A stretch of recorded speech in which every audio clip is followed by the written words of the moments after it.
धन्वन्तरिम् आदिदेवं सुरासुरैः वन्दितपादपद्मं लोके जरारुग्भयमृत्युनाशं दातारमीशं विविधौषधीनां धन्वन्तरिं रमानाथं सर्वरोगनिवारकम्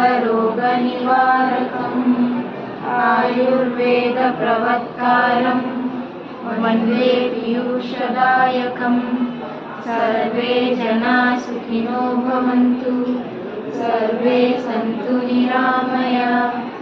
ॐ शान्ति शान्ति शान्ति। ॐ श्री धन्वन्तरये नमः।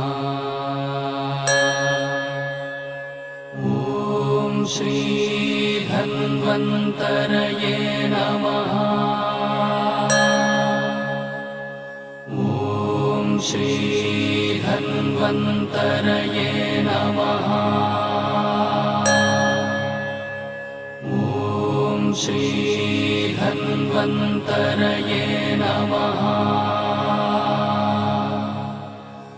ॐ श्री धन्वन्तरये नमः। ॐ श्री धन्वन्तरये नमः।